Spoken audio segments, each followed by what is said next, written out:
약은 김약사에게. 네, 안녕하세요. 약사 김정은입니다.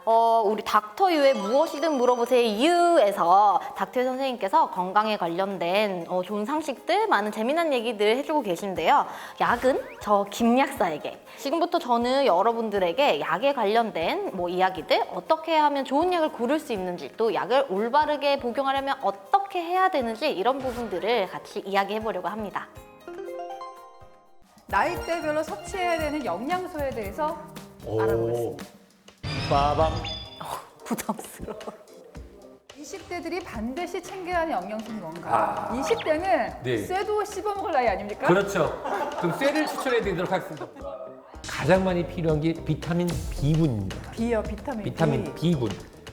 전 연령대별로 가장 많이 복용하고 또 가장 많이 필요하기도 한 영양제라고 하면 비타민 B를 먼저 떠올릴 수가 있거든요. 그래서 비타민 B는 여러 가지 종류가 합쳐져 있기 때문에 비타민 B 컴플렉스 혹은 비타민 B군 이렇게 표현을 하기도 합니다. 비타민 B만 있는 건 아니고요. 비타민 B 1, 2, 3, 5, 6, 8, 9, 3부터는 한글로 말했는데 일단은 사실 이 비타민 B군들은요, 그 각각의 특징적인 효과를 나타내긴 하지만 이게 함께 모여져 있을 때 효과를 나타냅니다. 왜냐하면 비타민 B6가 효과를 내기 위해서는 서브로 비타민 B1이나 2나 이런 애들이 같이 받쳐줘야 돼요. 그래서 얘가 하나가 오히려 너무 과하게 복용을 하게 되면은 나머지가 부족해서 오히려 결핍 현상처럼 생길 수가 있어요. 비타민 B 제제 드셨을 때 이제 와서 많이 궁금해하시는 것 중에 하나가 먹고 나서 속이 쓰리다.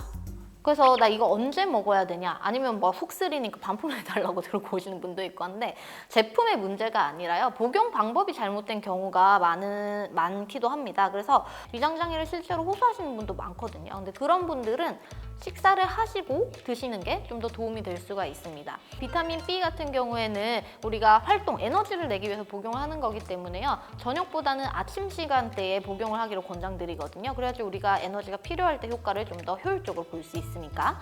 그런데 특히 비타민 C는 산성이잖아요, 산. 그러니까 이 비타민 C는 산이기 때문에 드시면 당연히 속이 쓰릴 수가 있습니다. 그래서 비타민 C는 특히나 식사하시고 드시는 게 더 좋겠고요. 비타민 C 같은 경우는 수용성 비타민의 대표적인데요. 그래서 소변으로 많이 빠져나가요. 근데 비타민 C는 이렇게 몸에서 유지될 수 있는 시간들이 짧기 때문에요. 1000ml를 드신다고 하면 1000ml짜리 한 알, 3000ml를 드신다, 3000ml를 한 번에 드신다 이렇게 하는 것보다 한 4시간에서 6시간 간격을 두고 나눠서 드시는 게 몸속에 더 길게 남아있을 수가 있습니다. 약은 김약사!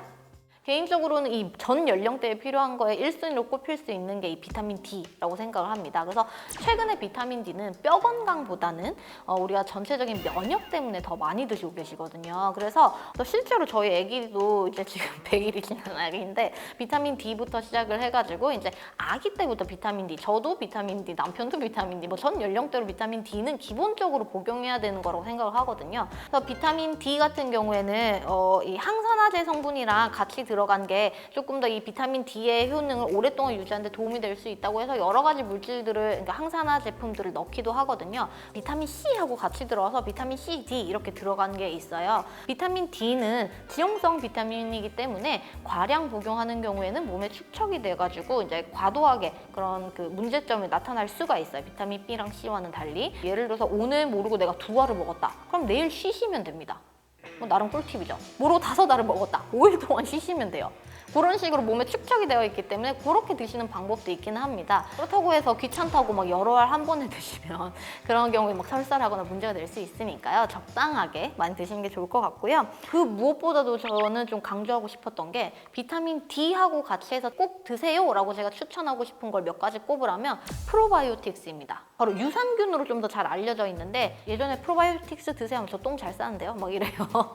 근데 얘는 장 건강하고만 생각을 하셨는데, 이 비타민 D가 면역과 얘기한 것처럼 프로바이오틱스도 면역과 관련해서 굉장히 중요한 역할들을 많이 합니다. 그래서 피부 때문에도, 요즘 아토피 때문에도 드시는 분들 많고요. 질 건강 때문에도 드시고 다양한 목적으로도 드시기 때문에 전반적인 면역과 관련해서 프로바이오틱스 비타민 D는 어릴 때부터 저는 꾸준히 먹는 거를 좀 권장드리거든요.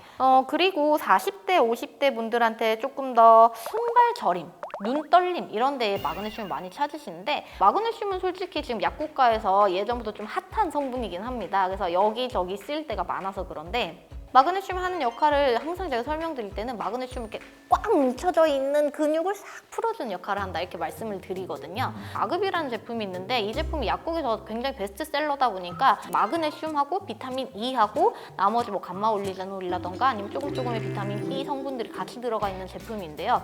약사님들이 여자 약사님들 엄마들이 많이 먹는 제품으로 또 막 유명해져가지고 종합 비타민으로 추천하시고 싶으신 할 수 있는 이것도 이 종합 비타민도 너무 많아요. 시장에 제품이 너무 많은데 조금의 팁을 드리자면은 젊은 분들 같은 경우에는 조금 함량이 고함량인 것을 드시는 게 도움이 될 수가 있고요. 젊은 분들 내가 활동을 많이 한다, 육체적인 활동도 많이 한다, 정신적인 스트레스도 많다 이런 분들은 좀 고함량 드셔보실 수가 있고요. 근데 연령이 높으신 분들은 오히려 너무 고함량을 넣으면 흡수가 잘 못해서 이게 속 부대껴 하시고 오히려 조금 적은 양을 넣어줘서 이걸 쫙 다 흡수할 수 있게 해주는 게 도움될 수 있기 때문에 좀 연령대가 높으시거나 위장장애가 있다 그러면 약간 함량이 낮은 걸로 드시는 게 도움이 될 수가 있습니다.